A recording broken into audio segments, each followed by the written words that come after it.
Olá amigos, sejam bem-vindos a mais um vídeo do meu canal. Eu sou Lucas Knipe e vamos falar de tênis, vamos falar sobre João Fonseca e o que esperar do jogo dele contra Nicolas Jarry, né? Pode ser a primeira oportunidade do João de avançar às oitavas de final de um Grand Slam. O chaveamento deu uma abertura, né? Porque o Holger Rune foi eliminado, assim, com um monte de tenistas dentro os 32 cabeças de chave, né? Tipo, acho que mais da metade eliminados logo nas duas primeiras rodadas. Então, assim, isso vira uma oportunidade para muita gente ir mais longe do que imaginavam. Inclusive, o João, teoricamente, só pode enfrentar um cabeça de chave nas quartas de final, nada mais, nada menos que Carlos Alcaraz. Acho que até tem uma possibilidade de ser outro cabeça de chave, porque pode ter ainda mais gente viva na parte de baixo. Mas a verdade é que, assim, ele se avança, pode enfrentar um Cameron Norrie da vida, que não vai ser fácil também. As pessoas acham porque o Tiafoe estava na chave, foi eliminado,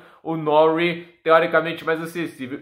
Pra mim, isso aí, as pessoas podem discordar de mim. Eu acho o Norrie mais difícil que o Tiafoe, principalmente falando de grama. Agora, falando do Jarry, né? As pessoas podem olhar para o ranking dele e pensar: olha, senta e cacetada do mundo não é tão difícil assim. Estão enganadas. Primeira coisa, o Jarry era 16 do mundo após o fim do Masters 1000 de Roma no ano passado. É um pouco curioso ver um declínio assim, né? A gente viu o Félix Auger-Aliassime, né, que também deu uma queda abrupta de produção. Ele saiu de 6 do mundo para 30 e poucos, assim, no estalar de dedos também, né? Não tão rápido assim, né? Mas a verdade é que, assim, de 22 para 23 foi uma virada bem grande para o canadense. E, assim, a queda dele acabou sendo mais notória porque era um cara de mais destaque, né? Acabou chegando até ao ATP Finals. Agora o Jarry, ele deu uma queda de desempenho tão brutal e tão repentina que é até difícil de explicar. E diferente do Aliassime, você consegue ver coisas que no jogo dele estão funcionando muito menos do que antes, né? Não é o caso do Jarry, né? Tipo, o Jarry, você vê ele jogando,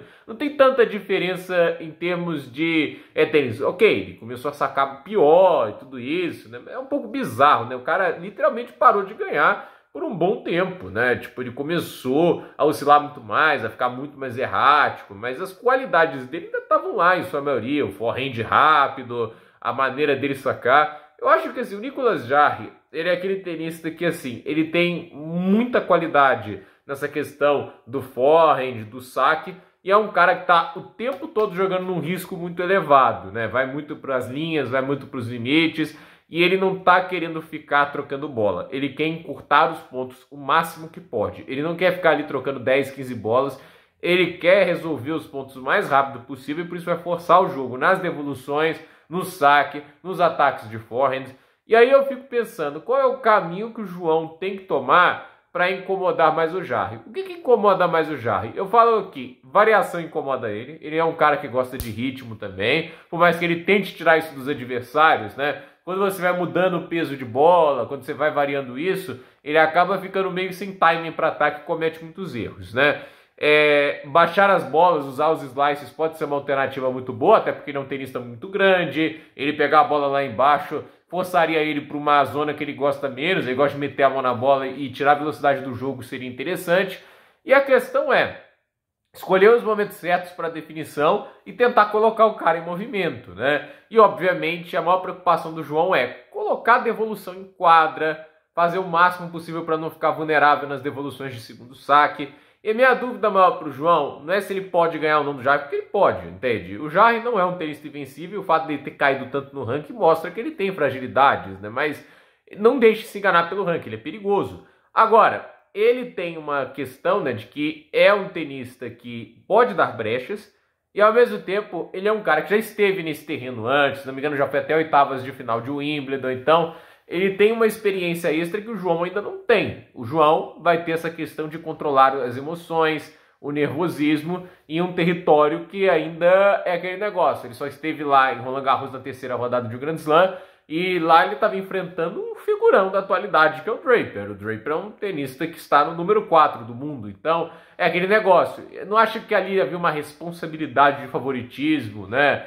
Ou aquele negócio de que o João, muita gente via que ele tinha grandes chances de passar. Ele precisaria fazer algo muito fora da curva para passar de um tenista que o jogo até agora não encaixou tanto, né? Contra o Jarry, se o João jogar o que ele sabe fazer, muito bem até agora, ele tem chances, ele tem possibilidades, mas ele vai ter que jogar com muita inteligência e com muita cabeça, porque esse é um jogo que pode facilmente ser frustrante, porque é um cara que, assim, você pode produzir 2 breakpoints, ele consegue 2 aces com facilidade. Ele é um cara que, assim, não vai te deixar jogar um monte de tempo, então você vai ficar ali um desgaste mental muito grande, porque você fica com pouca ideia de como entrar dentro do jogo. Então, assim, é um teste principalmente do aspecto mental, porque eu não acho que fisicamente vai ser um jogo mais difícil, entende? Você não vai ter muitas trocas de bola, você vai ter um jogo mais rápido, mas ao mesmo tempo você tem esse jogo de poucas oportunidades, né, se o Jarry estiver mantendo o nível que apresentou até agora, e mais do que isso, né, é um jogo de bastante pressão pela questão de você poder avançar às oitavas de final de um Grand Slam pela primeira vez, o fato dos pontos da premiação poder ser ali algo que leve ele, quem sabe, até um top 40, dependendo do quanto que ele avança. Então, assim, tem muita responsabilidade nisso. A verdade é que, assim, ele é um garoto de 18 anos, o João Fonseca, já tá fazendo muito para um cara da idade dele. É óbvio que, assim, ele já é tão bom com a idade que ele tem, que a gente frustra quando ele acaba caindo cedo em algum torneio, mas é o normal, entende? Na idade dele. A gente, obviamente, olha, talvez, que ele demore um pouquinho mais para evoluir um aspecto ou outro, mas a verdade é, para onde ele tá na idade dele já é surpreendente. A gente vai questionar uma coisa ou outra, mas a verdade é que ele está num lugar muito privilegiado para esse estágio da carreira. Vamos ver o que ele faz amanhã. Mas é um jogo, assim, que eu acho que o João tem que trazer variação, tem que tentar trazer uns slices para incomodar bastante o Jarry e principalmente colocar muita devolução em quadra, né? Quem sabe ele colocando devolução em quadra, como ele fez contra o Urkats lá em Roland Garros, né? Tudo bem que aí Cybergrama completamente diferente, né? Mas a verdade é, se ele conseguir colocar bastante devolução em quadra, colocar muita bola em jogo, ele pode, quem sabe, abalar a confiança do Jarry, porque o Jarry, assim, é um bom sacador, mas não é o Pelka. Não é Isner, não é que esses caras que ficam fazendo isso o tempo todo. Então, se ele tiver com a confiança mais baixa, pode colocar ele mais em condições de segundo saque. No segundo saque dá para jogar mais. Então, vamos ver o que acontece. Torcendo muito para o brasileiro, quem sabe, conquistar a primeira oitavas de final de um tenista brasileiro em um Grand Slam. Eu não lembro desde quando, que faz tempo, né? Eu não acho que o Guga foi o último, não. Acho que o Belucci deve ter conseguido a última vez no Brasil em oitavas de final em um Grand Slam. Então, gente, por esse vídeo é isso. Dúvida nos comentários, deixe seu like, se inscreva no canal, compartilhe esse vídeo e até o próximo vídeo.